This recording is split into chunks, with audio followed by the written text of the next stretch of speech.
नमस्कार दोस्तों, मेरा नाम भव्य मंगला है। मैं डीएनवी जीएल में काम करता हूँ। एक और बेहतरीन और दिलचस्प टॉपिक मैं आपके लिए लेके आया हूँ। वो है क्या क्या चैलेंजेस हैं प्रोडक्शन प्लानिंग प्रोसेस में और क्या पॉसिबल एक्शंस हम ले सकते हैं उसके लिए। अगर आपको याद होगा, मैंने अपने पिछले वीडियो में बात की थी प्रोडक्शन प्लानिंग प्रोसेस के बारे में, क्या क्या पॉसिबल इनपुट्स चाहिए जिससे कि हम उस प्रोसेस को अफेक्टिव कर सकते हैं। बट अगर हम रियल लाइफ में देखें तो प्रोडक्शन प्लानिंग प्रोसेस में बहुत सारे चैलेंजेस आते हैं, बहुत सारी प्रॉब्लम्स आती हैं जिससे ऑर्गेनाइजेशन, कस्टमर और सप्लायर सभी उससे जूझते रहते हैं।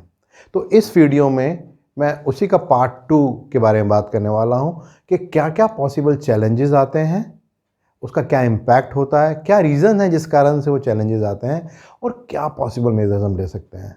मेरा इरादा आपको सॉल्यूशंस देने का नहीं है, बट जो एक्सपीरियंस मुझे इंडस्ट्री से मिला है और जिस तरह का फीडबैक आप सब लोगों ने पिछले वीडियो को देते हुए दिया है, उन्हीं सबको मैं आपसे शेयर करने वाला हूँ। और ब्रॉडली मैं इसको 3 पार्ट में डिवाइड करने वाला हूँ। क्या क्या चैलेंजेस कस्टमर से आते हैं, क्या चैलेंजेस हैं जो ऑर्गेनाइजेशन के अंदर हैं, और क्या क्या चैलेंजेस हैं जो हमें सप्लायर से आते हैं। तो सबसे पहले अगर शुरू करें कस्टमर से क्या क्या चैलेंजेस आते हैं, तो ब्रॉडली 2 चैलेंज हैं। एक तो कस्टमर का इरेटिक शेड्यूल, और जो ऑर्डर ड्रिवन जो सप्लाईज होती हैं उसके बारे में आपसे बात करूंगा। तो सबसे पहली बात करते हैं जो कस्टमर का इरेटिक शेड्यूल, उससे क्या क्या इम्पैक्ट आते हैं। सबसे इंपॉर्टेंट बात यह है कि जो एंटायर सप्लाई चेन है वो हमेशा प्रेशर में रहती है। ऑर्गेनाइजेशंस को बहुत हाई इन्वेंट्री कैरी करनी पड़ती है और पता भी नहीं होता ऑर्गेनाइजेशन को कब शेड्यूल चेंज हो रहा है और किस तरीके से उन्हें अपने अंदर सारे के सारे प्रोसेसेस को रीडिफाइन करना है, उनको चेंज करना है। क्या पॉसिबल रीजंस हैं जो कस्टमर का इरेटिक शेड्यूल आता है। एक बहुत इंपॉर्टेंट रीज़न तो ये हो सकता है कि ऑर्गेनाइजेशन ने कभी भी कस्टमर के जो बिहेवियर है शेड्यूल के, उसको कभी समझने की कोशिश नहीं की। उसने कभी भी नहीं देखा कि अगर 12 महीने में देखें तो कौन से महीने ऐसे हैं जब बहुत ज़्यादा शेड्यूल चेंज होता है, कौन से ऐसे महीने हैं जब शेड्यूल एकदम बढ़ जाता है, और कौन से महीने होते हैं जिन दोनों शेड्यूल कम हो जाता है। तो अगर ऑर्गेनाइजेशन पिछले 2 या 3 साल के कस्टमर के शेड्यूल को स्टडी करे तो ऑर्गेनाइजेशन को एक सर्टेन ट्रेंड मिल जाएगा और उसको एक आइडिया लग जाएगा कि ये जो पर्टिकुलर मंथ्स हैं, जिन दोनों फेस्टिवल सीज़न होता है, उन दोनों सेल बहुत ज़्यादा होती है तो शेड्यूल बहुत ज़्यादा बढ़ जाता है। कुछ ऐसे लीन सीज़न हैं जो ईयर एंडिंग के होते हैं या फाइनेंशियल ईयर एंड हो रहा होता है, उस समय सडनली सप्लाई कम हो जाती है। और कुछ ऐसे पर्टिकुलर प्रोडक्ट्स हैं वहाँ पर ही हमेशा चेंजेस होंगे और बाकी जो 70-80% जो प्रोडक्ट लाइन है उनका शेड्यूल में बहुत कम वेरिएशन आएगा। तो वो एक तरीका हो सकता है जिससे कि ऑर्गेनाइजेशन अपनी प्रोडक्शन प्लानिंग प्रोसेस को इफेक्टिवली मॉनिटर कर सकती है। जो दूसरा एक इंपॉर्टेंट रीज़न ये हो सकता है कि मे बी कस्टमर के एंड पे अपनी कोई बहुत अच्छी प्लानिंग का प्रोसेस ना हो। नाउ इसके लिए अगर हम ऑर्गेनाइजेशन के पर्सपेक्टिव से देखें तो बहुत ज़्यादा स्कोप नहीं है ऑर्गेनाइजेशन के पास कुछ करने के लिए, बट ऑर्गेनाइजेशन उन सभी कस्टमर से बात कर सकती है और उनको अंडरस्टैंड करा सकती है कि उनको किस तरह के चैलेंजेस आ रहे हैं। एंड देन सेकेंडली, अगर ऑर्गेनाइजेशन के पास 4 या 5 कस्टमर हैं, सो मे बी 1 या 2 वो कस्टमर्स जिनके यहाँ से एरेटिक शेड्यूल आता है उनके लिए कुछ ज़्यादा इन्वेंट्री कैरी कर सकती है और बाकी जो कस्टमर्स हैं उनकी प्लानिंग वो उसी हिसाब से कर सकती है जिस तरह से कस्टमर का शेड्यूल आ रहा है। देन सेकेंड जो मैंने चैलेंज की बात की थी, ऑर्डर ड्रिवन पुल सिस्टम की बात की थी। तो अगर पुल सिस्टम नहीं होता तो इन्वेंट्रीज बहुत ज़्यादा पाइलअप हो जाती हैं और अगेन सेम सप्लाई चेन हमेशा बहुत प्रेशर में रहती है कस्टमर के रिक्वायरमेंट्स को पूरा करने के लिए। और क्या क्या पॉसिबल कारण हो सकते हैं क्यों ऐसा होता है कि पुल सिस्टम नहीं होता। अगेन जैसे मैंने पहले आपको बोला था कि मे बी ऑर्गेनाइजेशंस के अंदर या जो कस्टमर है उसके अंदर वो सिस्टम ही नहीं है कि जहाँ पर वो अपनी रिक्वायरमेंट के हिसाब से डिमांड करे कि उसको ये सप्लाईज चाहिए। तो ऑर्गेनाइजेशन क्या कर सकती है। ऑर्गेनाइजेशन इस केस में अपार्ट फ्रॉम कुछ इन्वेंट्री लेवल बिल्डअप करने के मिनिमम मैक्सिमम कोई स्टैटिस्टिकल स्टडी डिफाइन कर सकती है जिसके बेसिस पे वो देख सकते हैं कि ऑर्गेनाइजेशन के अप्स एंड डाउन्स कब आते हैं, किस तरीके से आते हैं, और उसके बेसिस पे वो डिसाइड कर सकते हैं कि किस तरीके से अपनी प्लानिंग को करना है। अब आते हैं सेकेंड लेवल पे। ये लेवल आता है सप्लायर्स का। सप्लायर्स के एंड पे 2 तरह की प्रॉब्लम्स आती हैं, या तो उनके यहाँ से क्वालिटी इश्यूज आते हैं या उनका डिलीवरी फेलियर होता है। तो सबसे पहले बात करते हैं क्वालिटी फेलियर्स की। तो जब भी ऑर्गेनाइजेशन के पास जो मटेरियल सप्लायर से आ रहा है उसमें अगर कोई क्वालिटी का इशू आता है तो उससे क्या इशू होता है? उससे ऑब्वियसली है कि जो प्रोडक्शन प्लानिंग है ऑर्गेनाइजेशन को वो चेंज करनी पड़ेगी, क्योंकि मटेरियल ठीक क्वालिटी का नहीं आया। मे बी उससे इम्पैक्ट ये भी आता है कि जो कस्टमर की जो सप्लाईज़ हैं उसमें भी इम्पैक्ट आ सकता है। देन सेकेंडली ऑर्गेनाइजेशन के अंदर बहुत सारी इन्वेंट्री पाइलअप हो जाएगी, क्योंकि उसको नहीं पता कि अब उसको किस हिसाब से मटेरियल को प्रोड्यूस करना है, क्योंकि सप्लायर के यहाँ से एक पर्टिकुलर मटेरियल है या कुछ और लॉट्स भी हैं जिनकी क्वालिटी अच्छी नहीं आई है। तो इसके कारण क्या हो सकते हैं, क्यों ऐसा होता है कि सप्लायर की क्वालिटी में रेगुलर इशू आता है?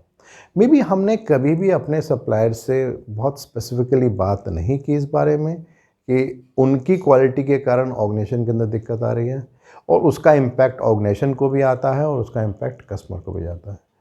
सेकंड इम्पॉर्टेंट रीज़न ये भी हो सकता है कि ऑर्गेनाइजेशन ने कभी भी अपने टॉप मैनेजमेंट के पास इस बात को एस्केलेट नहीं किया कि ये कुछ पर्टिकुलर सप्लायर्स हैं जिनके यहाँ से हमें प्रॉब्लम आ रही है और उन पे हमें कोई एक्शन लेना चाहिए। या तो कोई नया ऑल्टरनेट सप्लायर हमें डेवलप करना चाहिए, या उनका शेयर ऑफ बिजनेस कुछ कम करना चाहिए, जिससे कि मे बी उन सप्लायर्स के यहाँ पर वो थॉट प्रोसेस आए कि अगर उनकी क्वालिटी में वो चैलेंज लगातार रहा तो आगे भी उनके बिज़नेस को इम्पैक्ट आ सकता है। सिमिलरली इसी तरह से बहुत से ऐसे सप्लायर्स हैं जहाँ पे डिलीवरी का चैलेंज आता है कि ऑन टाइम डिलीवरी नहीं आती, और अगेन उससे सेम तरह के चैलेंज आते हैं कि ऑर्गेनाइजेशन जब कस्टमर को मटेरियल सप्लाई करता है तो उसमें डिले हो सकता है, और प्लस इंटरनली उसको बहुत सारे चेंजेस करने पड़ते हैं। इसके क्या रीज़न हो सकते हैं? एक जो बहुत इंपॉर्टेंट रीज़न अक्सर देखा गया है कि बहुत सारी ऑर्गेनाइजेशन जब कस्टमर को सप्लायर को बोलती हैं कि मटेरियल देना है, तो उस समय वो सिर्फ क्वांटिटी की बात करती हैं, टाइम की बात नहीं करती हैं। और दूसरी तरफ अगर कस्टमर की बात की जाए तो कस्टमर की तरफ से ना केवल क्वांटिटी की बात होती है, प्लस टाइम की बात भी होती है। तो ये बहुत ज़रूरी है कि ऑर्गेनाइजेशन जब सप्लायर्स को बताए कि उसको मटेरियल कितनी क्वांटिटी का चाहिए, साथ साथ में उसको यह भी स्पेसिफिकली बताना है कि मुझे कितनी क्वांटिटी चाहिए। देन सेकेंडली ये बहुत ज़रूरी है कि क्या organisation time to time supplier की कैपेसिटी को भी चेक कर रहा है कि क्या उसके पास सफिशिएंट कैपेसिटी है उस मटेरियल को देने के लिए। ऐसा तो नहीं कि उसकी कैपेसिटी में कोई चैलेंज है इसलिए रेगुलरली डिलीवरी फेलियर्स आ रहा है। तो ऑर्गेनाइजेशंस रेगुलरली एक सर्टन फ्रिक्वेंसी पे सप्लायर्स के एंड पे जाके उनकी कैपेसिटी की मॉनिटरिंग कर सकती हैं, वेरीफाई कर सकते हैं कि क्या एक्चुअली में उनके पास कैपेबिलिटी है वो क्वांटिटी कंसिस्टेंटली टाइमली प्रोवाइड करने के लिए। तो अगर वो सब एक्शन लिए हैं तो कुछ पॉसिबिलिटी है कि जो प्रोडक्शन प्लानिंग का प्रोसेस है वो इफेक्टिव हो सकता है। अब आते हैं पॉइंट नंबर 3 जो सबसे इम्पॉर्टेंट है, जो ऑर्गेनाइजेशन के अंदर बहुत तरह के चैलेंजेस होते हैं उनकी मैं आपसे बात करता हूँ। तो सबसे इम्पॉर्टेंट जो रीज़न होता है वो कैपेसिटी का होता है, कैपेसिटी प्लानिंग का होता है। मेजॉरिटी ऑफ द ऑर्गेनाइजेशंस में कैपेसिटी प्लानिंग या तो की ही नहीं होती, अगर की भी होती है तो उसको रेगुलरली अपडेट नहीं किया जाता, और अगर उसे अपडेट किया भी जा रहा है तो बहुत सारे जो की फैक्टर्स हैं जो इम्पैक्ट करते हैं ओवरऑल प्रोडक्शन प्लानिंग में उनको कंसिडर नहीं किया जाता। जैसे कि हम उसमें कंसिडर ही नहीं कर रहे हैं कि हमारी प्रिवेंटिव मेंटेनेंस का भी कुछ टाइम कंसिडर होगा। रेगुलरली कुछ मशीन्स हैं जो हमेशा ब्रेकडाउन में रहती हैं, उसके बेसिस पे प्लानिंग की जाए। और इस तरह के बहुत सारे इंपॉर्टेंट फैक्टर्स होते हैं, जैसे हम कैलिब्रेशन की बात करते हैं, कुछ सर्टन मंथ्स होते हैं जिस समय मैन पावर हमेशा कम होती है। उन सब फैक्टर्स को कभी भी इनपुट नहीं किया जाता कैपेसिटी प्लानिंग के टाइम में, और वही सब रीज़न है जिस कारण से हमेशा प्रोडक्शन प्लानिंग का प्रोसेस हमेशा प्रेशर में रहता है और कस्टमर की डिलीवरीज हमेशा इम्पैक्ट रहती है। तो ये बहुत ज़रूरी है कि एक क्रॉस फंक्शनल टीम एस्टेब्लिश होनी चाहिए जो कि कॉम्पिटेंट हो with respect to planning, competency, capacity, और एक सर्टन फ्रिक्वेंसी पे उसको रेगुलरली चेक करना बहुत ज़रूरी है, जिससे कि ऑर्गेनाइजेशन को हमेशा पता रहे कि आज के टाइम में उनकी क्या कैपेसिटी है और क्या वो कस्टमर को सर्व कर सकते हैं या नहीं कर सकते हैं। देन एक और इम्पॉर्टेंट फेलियर जो अक्सर देखा जाता है वो है प्रिवेंटिव मेंटेनेंस। इन जनरल आप देखेंगे ऑर्गेनाइजेशंस के अंदर एक सर्टन फ्रिक्वेंसी है प्रिवेंटिव मेंटेनेंस की, 3 महीना, 6 महीना, 12 महीना, विदाउट एनी प्लानिंग के उसकी क्रिटिकलिटी क्या है, पिछले साल में किस तरह के ब्रेकडाउन्स हुए, ऑर्गेनाइजेशन के पर्सपेक्टिव से वो की इक्विपमेंट है या नहीं है। तो उस कारण से भी बहुत ज़्यादा प्रेशर रहता है प्रोडक्शन के ऊपर, क्योंकि प्रोडक्शन को अपनी मशीन्स को प्रिवेंटिव मेंटेनेंस के लिए देना पड़ता है। और जब प्रोडक्शन ठीक से नहीं हो पाती और कुछ डिलेज होते हैं कस्टमर के लिए, तो या तो प्रिवेंटिव मेंटेनेंस की नहीं जाती या उनको बहुत जल्दी जल्दी कर दिया जाता है, या बहुत बार ऐसा भी होता है कि सिर्फ पेपर में प्रोडक्शन प्रिवेंटिव मेंटेनेंस कर दिया जाता है। तो अगेन उसका जो इम्पैक्ट आता है वो ऑर्गेनाइजेशन पे आता है जब अनप्लान्ड शटडाउन होता है। अनप्लान्ड शटडाउन दो तरीके से हो सकता है, एक तो कोई महामारी आ जाए, जैसे आजकल कोविड-19 की हम बात कर रहे हैं, या अचानक कोई बहुत की इक्विपमेंट है, मे बी यूटिलिटी का इक्विपमेंट हो सकता है, या कोई ऐसी मशीनरी है जिस पे उसका कोई बैकअप नहीं है, उसका अगर ब्रेकडाउन हो जाता है तो। अगर उसका रूट कॉज समझेंगे तो समझ में आएगा कि उसका टाइमली प्रिवेंटिव मेंटेनेंस या प्रोडक्टिव मेंटेनेंस नहीं हुआ है, और उसके ना होने का कारण यही है कि उसकी कोई ठीक से प्लानिंग नहीं की गई थी, पीपीसी को उसके बारे में प्रॉपर जानकारी नहीं थी कि कब प्रिवेंटिव मेंटेनेंस होना चाहिए, उसके रिलेशन में जो क्रिटिकल स्पेयर पार्ट्स की अवेलेबिलिटी होनी चाहिए वो नहीं होती, और वो रिजल्ट करता है कि अनप्लान्ड शटडाउन हो जाता है। सो अगेन उसके लिए ऑर्गेनाइजेशंस को प्रिवेंटिव मेंटेनेंस को भी उतनी ही इम्पोर्टेंस देनी है जिस तरह से वो बाकी और चीज़ों को वो देता है, इम्पोर्टेंस देता है। जो भी क्रिटिकल स्पेयर पार्ट्स होने चाहिए उसकी भी अवेलेबिलिटी होनी चाहिए, और एक अच्छी अंडरस्टैंडिंग होनी चाहिए प्रोडक्शन प्रोसेस के बीच में और मेंटेनेंस प्रोसेस के बीच में कि जब भी प्रिवेंटिव मेंटेनेंस करना है उस समय मशीन्स को अवेलेबल कराया जाए। देन एक और पॉसिबल फेलियर जो आता है वो कैलिब्रेशन के रिलेशन में है। अक्सर ऑर्गेनाइजेशन में देखा जाता है कि कहीं भी इस बात को कंसिडर ही नहीं किया जाता कि कभी भी मशीन को रोका जाएगा कैलिब्रेशन के लिए। प्रोडक्शन प्लानिंग में तो बहुत रेयरली ऐसा होता है कि इन सब बातों को फैक्टर किया जाता है। तो जब कैलिब्रेशन का टाइम आता है, या तो कैलिब्रेशन को बहुत जल्दबाजी में कर दिया जाता है, या कैलिब्रेशन के कारण जब मशीन को कुछ घंटों के लिए रोका जाता है तो प्रोडक्शन उसकी इम्पैक्ट होती है, इंटायर सप्लाई चेन में उसका प्रेशर आता है, और कस्टमर को जब हम डिलीवरी देने का जो भी हमने टारगेट सेट किया होता है वो भी इम्पैक्ट होता है। तो ये बहुत ज़रूरी है कि जिस समय हम प्रोडक्शन प्लानिंग का प्रोसेस एस्टेब्लिश करते हैं, जब हम कैपेसिटी प्लानिंग करते हैं, उसके अंदर हम इसको भी फैक्टर करें कि कैलिब्रेशन के कारण कितना समय लगने वाला है, और उसको अगर हम कंसिडर करते हुए प्लानिंग करेंगे तो भी इस बात को हम टेक केयर कर सकते हैं। देन एक और इम्पॉर्टेंट फैक्टर है, that is with respect to availability of competent manpower. ऐसा हमेशा होता है कि कोई फेस्टिवल सीज़न होता है या साल का कोई ऐसा हिस्सा होता है जिस समय बहुत ज़्यादा मात्रा में लोग छुट्टी पे जाते हैं। अगर हमारी कैपेसिटी प्लानिंग इस बात को कंसिडर नहीं कर रही है, या प्रोडक्शन प्लानिंग प्रोसेस इस बात को फैक्टर नहीं कर रहा है कि इन पर्टिकुलर मंथ्स में बहुत सारे लोग हैं जो छुट्टी पे जा सकते हैं, तो भी प्रोडक्शन प्लानिंग प्रोसेस बहुत ज़्यादा इम्पैक्टेड रहता है, और इंटायर सप्लाई चेन उससे इम्पैक्ट होती है, और कस्टमर भी उससे इम्पैक्टेड होता है।